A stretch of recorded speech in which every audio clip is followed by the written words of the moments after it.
fascinating enough talking about this topic at this time of my life and my age is something really useful, as I am pre-presbyope, and it's paying me a lot of benefit. So here's a case that came to me a couple of months ago.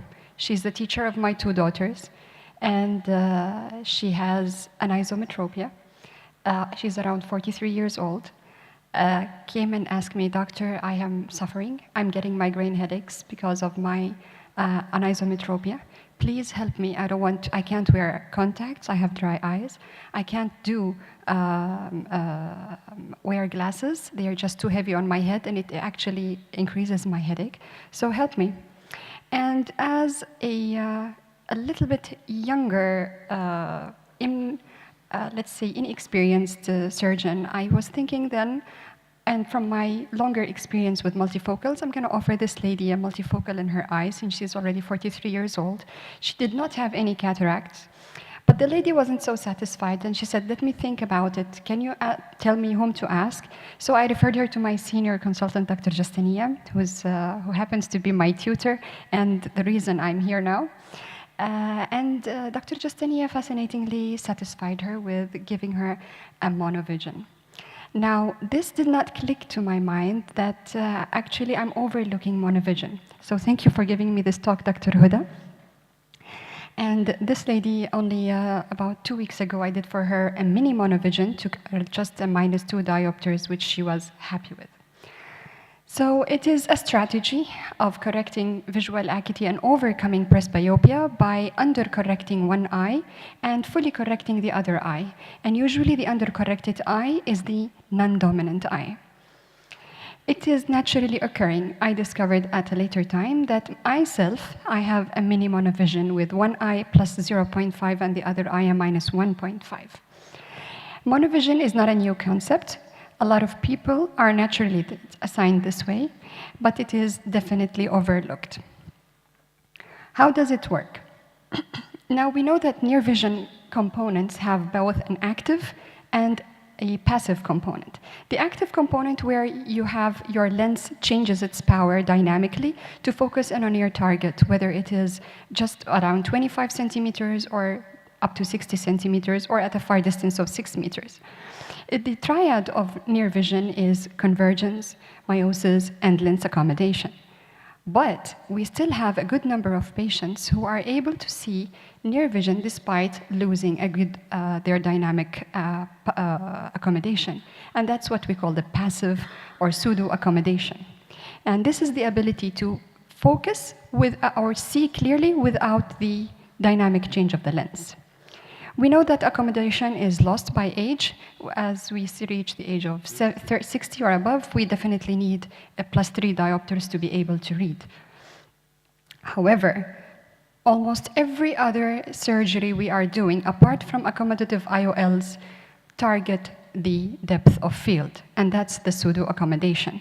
So what is the depth of field? And that's the thing that you have to understand before addressing the type of surgery or the correction you want to offer to your patient.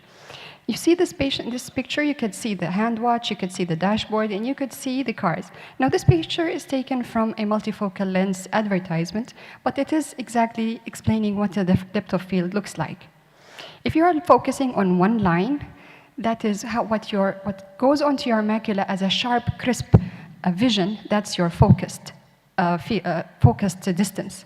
But your eyes can relatively see beyond this line, above and below, in a relatively readable lines, and that's your depth of field. So the depth of field is larger than the depth of focus, and what you see around, it's just like your visual field. Factors that influence the depth of field or pseudo accommodation are the pupil size, the corneal lenticular spherical aberration, and a low-grade myopia. And this is, if you go back to any other presbyopic target, it corrects one of these three. Pupil size, as we know from for those who are interested in photography, they know that when you reduce the shutter size of the lens, you will be able to see clearer, as we can see in the bottom picture. But when you have a larger pupil, you will see blur or either near or very far distance. Corneal or lenticular aberrations, and this is what we call by positive and negative spherical aberration. When the central rays are focused and the peripheral rays are focused in front of it, this is called a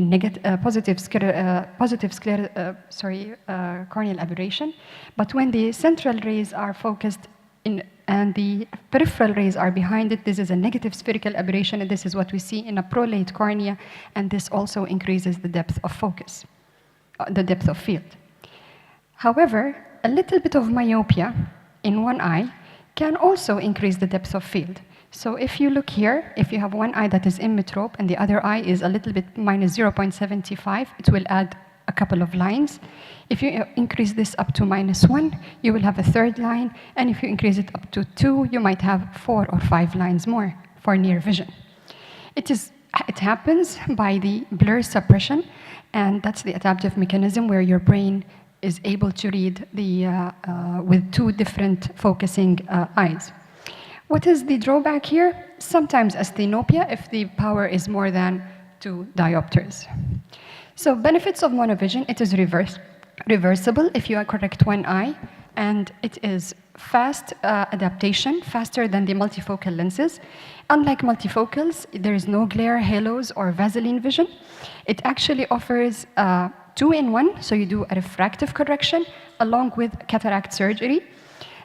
Unlike multifocals, it has only mild loss of contrast sensitivity and does not reduce stereopsis, and definitely the lenses are less pricey than the multifocals.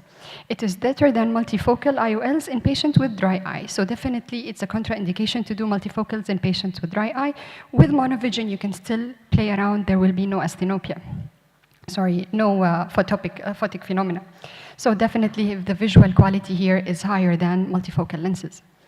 So how should we select a patient for monovision?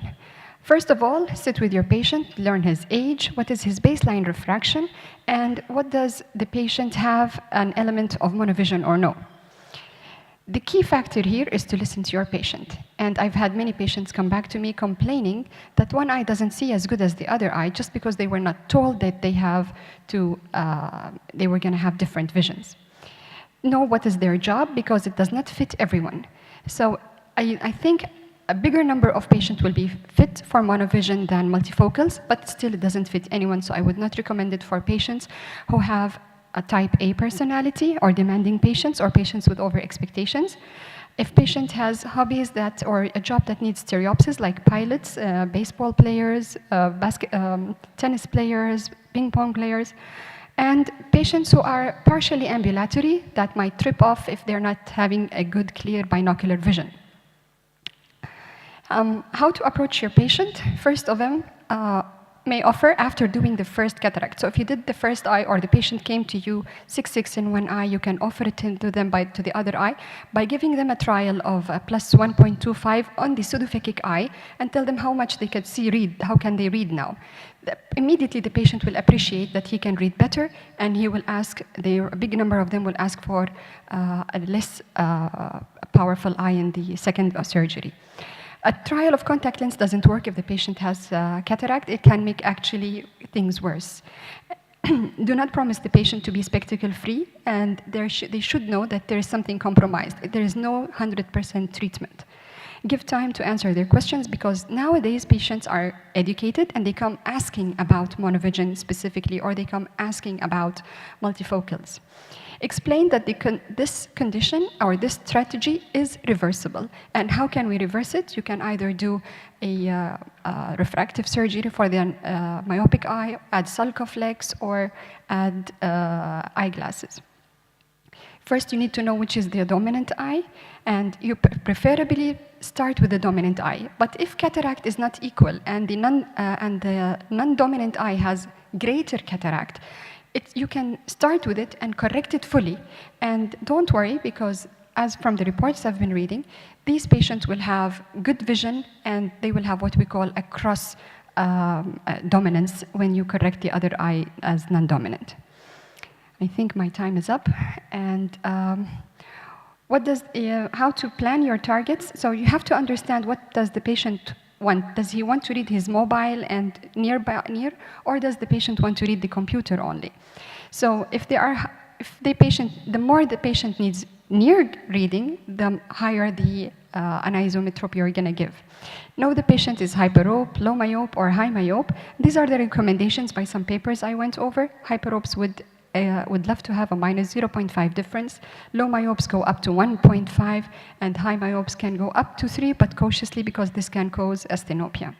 And by every means, the dominant eye should be fully corrected even with so meticulously correct astigmatism. In conclusion, the key to success with monovision is listen to your patient, avoid over-expectation, explain the compromises that you're going to have, and do not promise spectacle-free, correct astigmatism in the dominant eye meticulously, and reassure the patient that this is reversible. Give minimum 3 months for neuroadaptation before you decide to change it. Thank you.